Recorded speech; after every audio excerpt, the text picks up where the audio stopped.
What's up, you guys? Welcome back to another Instagram Live, late night edition here. And I don't think I've ever done an Instagram Live at 3 o'clock in the morning on the East Coast. But that's exactly what I'm doing. If you're watching this live, yes, it is 3 a.m. on the East Coast of the United States. And Jimmy Moore is awake right now. So welcome. I see a lot of my international friends are popping on. Hello, Shearston. Hello, Lizo. Hello, Ume. All you guys. Oh, and Lizo is in Virginia. You must work a third shift, Lizo. Shearston, what are you doing up? I'll explain here in a second. So welcome, guys. So today is October 16th. So October 16th. Lizo is a nurse, yes. And Jeremiah is also from Virginia, not working, just insomniac. Today's October 16th, and something happened 10 years ago today, right now, that changed my life, that I wanted to share with you guys, because it's a big part of why I'm so passionate about the work that I do. 10 years ago was October 16th, 2008, and it was right around 3 o'clock in the morning when my brother took his last breath. And his name was Kevin Lee Moore, and he battled heart disease and type 2 diabetes and morbid obesity. He was 41 years old and took his last breath. And that was very hard. It's hard to believe sometimes that it was 10 years ago, because sometimes it feels like it was just yesterday. But I miss him. I miss him a lot. And he was one of the kindest, most incredible people you would have ever met. Kevin was my big brother, 4 years older than me, had a very hard life, went into the military very young, had to be discharged from the Army. Then he married this really evil woman that was just horrible to him, verbally and physically abusing him. He didn't have a good life at all. And he made some really bad nutritional choices, which made him more prone to getting heart disease. So at the age of 32 is when he had 3 heart attacks in the span of like 1 week that almost killed him then. And that was in 1999. And I tell you this story because it's related to my story. It was his heart attacks in 1999 that got me thinking that I needed to do something lest I follow in his footsteps. Again, only 4 years younger than him.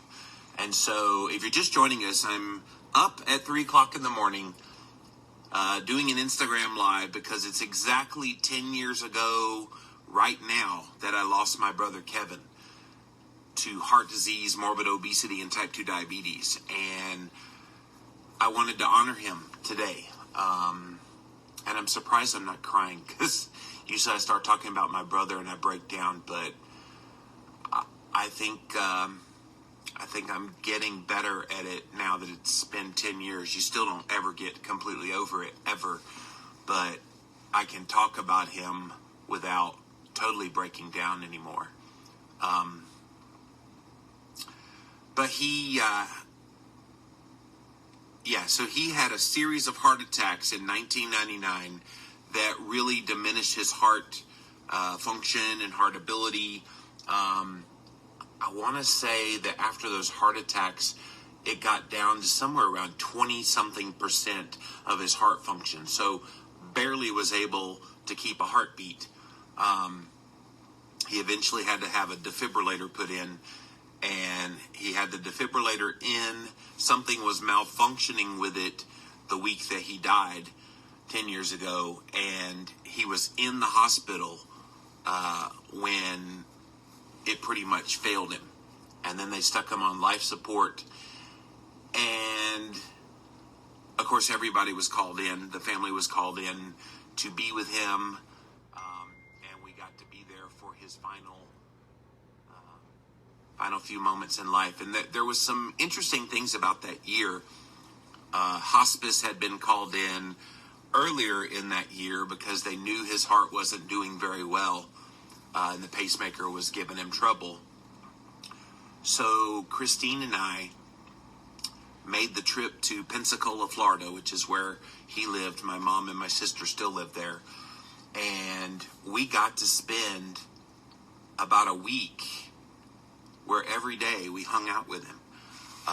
And we did all the things that he liked to do. So he had buddies that played cards, so we went and played cards. He had karaoke that he liked to sing, and yes, I'm a ham at karaoke, but my brother was an even bigger ham at karaoke.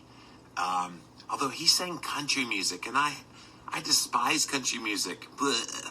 What was funny was when I was growing up, he was all about AC/DC and Ozzy Osbourne and all this like heavy metal, death metal crap. And then when he got older, he started listening to country music. I'm like, whoa. How do you go from death metal, heavy metal to country music? But he did. And that was just who and what he was. And again, very kind man. He was polite to a fault. He's what you would call probably a typical Southern gentleman. Wasn't very refined, but he was very much so a hold the door open for a lady, and all of those kinds of things. And so, he was a special kind of guy. And again, I miss him. I think the world lost a good human being when he was gone at the age of 41. And here's the thing too. I want to get back in a minute to his, like the last 24 hours of his life, because we had one moment that was pretty cool I want to share. But he was always my protector when I was a little boy. So I remember one time there was this incident where we were at an arcade. I was about 7, he was about 11, and we were at an arcade, and I had to go to the bathroom, and the bathrooms were around the back side of the building where the arcade was. And so I go into the bathroom, and as soon as I open the door, a swarm of bees came out of the inside of the door and just attacked my ear and stung my ear. And I was swelling up really big all on the side of my face and my ear, and I was crying and hysterical. And it was my brother that calmed me down, and got me some ice and put his arm around me and told me it was going to be okay. He did that. He comforted me, and he was always that stalwart in my life. I was much smarter than he was, though. He was dumb as an ox. I think in his high school class, when he graduated high school, he graduated with like a D- grade point average. Again, 4 years older than me. And I remember when I was in the 9th grade, I would have to help him with his homework because he just wasn't really that smart. And that's okay. Not everybody has intelligence or anything, but he made up for it in spades in other ways. He was the football player, or as he liked to call it, football. I don't know where he came up with football, but that's what he called football. And of course, always was a big boy, so they put him on the offensive line. And yeah, so back to the 10 years ago. Again, if you're just joining us, talking about my brother Kevin, 10 years ago today, October 16th, in 2008 was when he passed away at the age of 41 died of heart disease, type 2 diabetes, and morbid obesity. He was basically in a comatose state when they took him off the ventilator. So he was on a ventilator for a while, and at one point, the doctors took him off of it and said, there's really nothing more we can do. He's artificially being kept alive with this machine. So I remember that was very traumatic to my parents, because this was their firstborn child. And I had never, at that point in my life, ever seen my dad cry. And my dad was bawling his eyes out. And so I had to comfort my dad at the news, because he knew what was coming. Mama, for the most part, actually kept it together, and she's the one I thought was going to break down. So it's interesting how their roles, the expectation of their roles, reversed. But Mama kept it together. She was the one that was all business. All right, well, we need to plan the funeral, and we need to do this and do that. And she was just all, I guess, in the moment, trying to keep her head about her. And she probably had her moments later. But for my dad, it was right then and there. He was just hysterical. That was their firstborn, so I get it. I was their secondborn. And so once he was off the ventilator and they put him in a room, something really funny actually happened. So I was always the one that when we were growing up, when we went to a fair or went to some place where it would be a big crowd, Mama would always be like, okay, let's find the bathrooms for Jimmy, because I had to go to the bathroom a lot, and I still, by the way, do. It's just something I've always had to do. Very tiny bladder, I suppose, but TMI alert. But we were in the room, and we were all talking. Kevin had his eyes closed, but he was obviously there. We would see him flutter his eyes every once in a while as we would talk to him. So we knew he was still there, but he wasn't speaking. He was pretty much off the ventilator. He was pretty much dying at that point, taking his final breaths. But before that happened, we were all in there. We were telling stories about Kevin, and I know that he heard us, and here's why I know.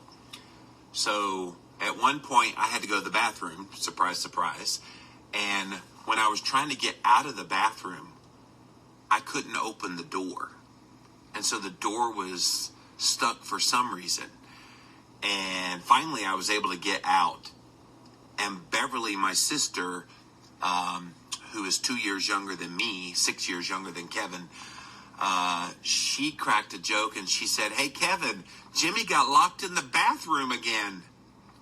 And at that point, the most big, beautiful smile you've ever seen in your life came on his face. He was laughing. He was hearing us.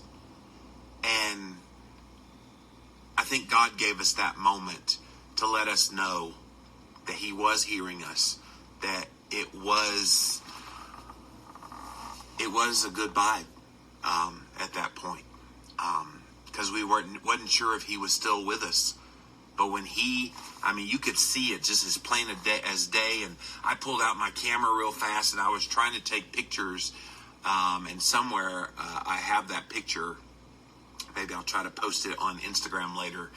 But man, that was the memory of his last moments that I'll never forget.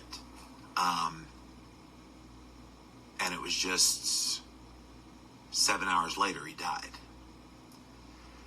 So, in honor of Kevin Lee Moore, who 10 years ago left this world at the age of 41, I just want to say that I love him. I miss him. I wish he was still here. But I'm glad that he was my brother. And he is what drives me in my work today. Because now there are people dealing with morbid obesity and heart disease and type 2 diabetes that think there's no hope, that think the inevitable is they're going to die just like Kevin did. And they don't feel like there's any way they can get out of that. And that's why I'm so passionate about the keto message, is I know it can help people in those situations. I know people are being cured of those things every single day. And that inevitability of disease doesn't have to happen. It doesn't have to be that way. And it's Kevin's memory. And I am crying now, so there you go. It's Kevin's memory that drives me, to put out 5 podcasts a week, to write books, to engage with people on social media like I am here. His memory is what drives me. And I'm grateful for that. I'm trying to save other Kevins. I couldn't save my Kevin. So let's save other Kevins. Because there's a whole lot of Kevins in this world, and maybe one of them is your family member. Maybe one of them is a close friend of yours. Maybe somebody in your world needs to hear this message. And for Kevin, he saw me when I lost my weight in 2004, and when I came off of all my prescription medications that year.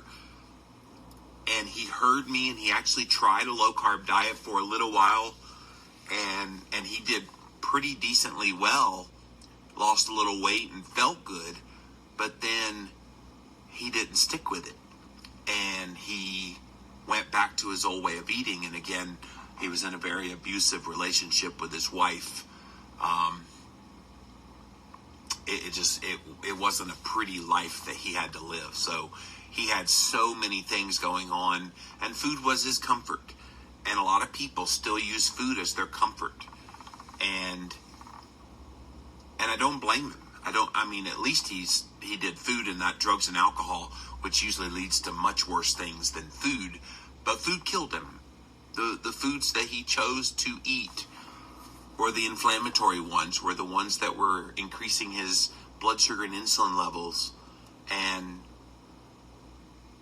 had he stuck with low carb, would he still be with us today after having those heart attacks and the damage that was done at 32?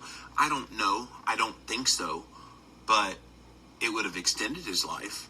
And obviously, if we'd known this when we were kids, he definitely would still be with us today. But what's done is done. He's gone. I honor his memory here today on this 10-year anniversary of his passing. And if nothing else, I commit my life for the rest of my life to honoring his memory by helping to save people who need to hear this message now more than ever. Because his demise is not unique. It's rare that somebody dies that young from natural causes. A chronic disease, it's very rare that someone would die at 41. But it's not rare that people die of type 2 diabetes eventually, heart disease eventually, morbid obesity eventually. All of those things contribute to you eventually dying sooner than you probably should. And so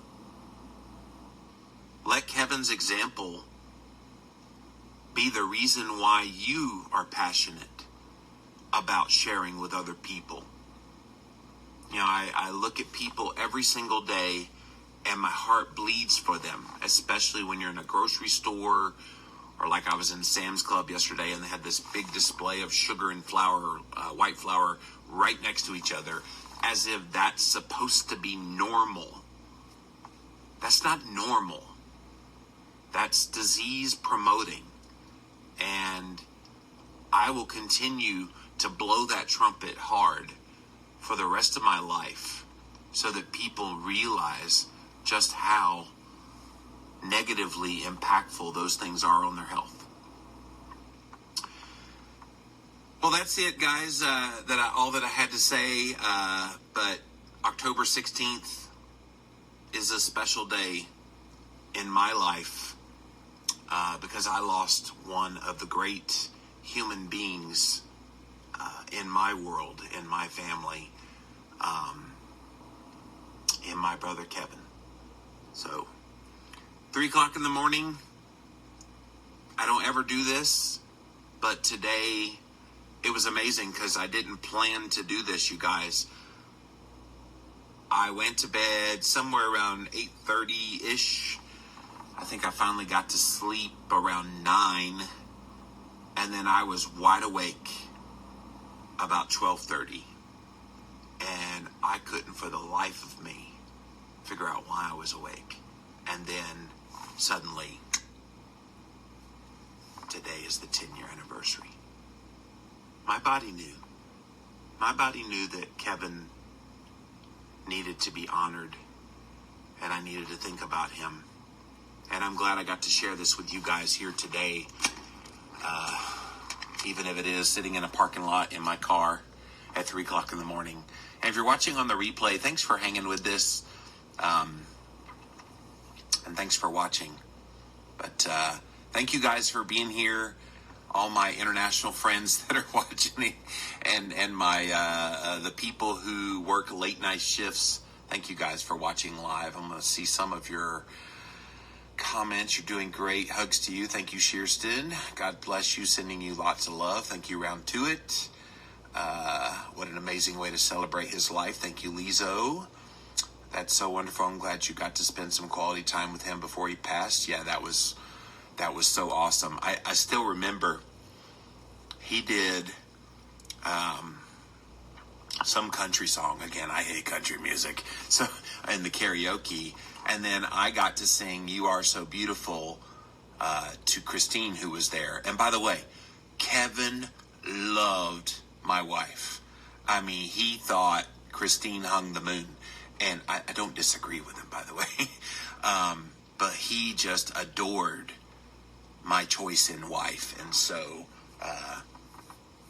I think that was really cool that he loved her so much. Thank you for sharing his story and honoring him. Through that, you have helped so many. His legacy lives on. Yes, Houston, that's what we're trying to do here. Thank you for sharing about your brother. We all learn from life experiences. Thank you, Ume. What was your age gap? So he was 4 years older than me. I was born in 1971. He was born in 1967. My parents had him out of wedlock 1 month before they graduated high school. I'm like, guys, you couldn't have waited till closer to graduation before you got busy. I mean, come on. They did both go back and get their GEDs, but no, they had given. It still never hurts or stops hurting those left behind. Exactly. It's a hard place for you, having to comfort others when you yourself need comforting. Thank you, Lizo. So if you're just joining us, this was the weirdest Instagram live I've ever done. Number one, for the time, 3 o'clock in the morning. And number two, the somberness, because you guys know me as this really happy-go-lucky kind of guy, and I am. But this needed to be said, and I'm really glad I got to honor Kevin here today. Incredible man, and never will be forgotten. Thank you for all the love, you guys.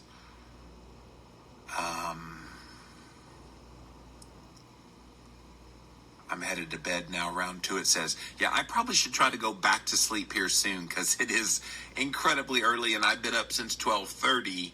And I've got some podcasts to do a little bit later on. But this was weighing heavy on my heart. I'm thankful I could join you in this remembrance. Thank you.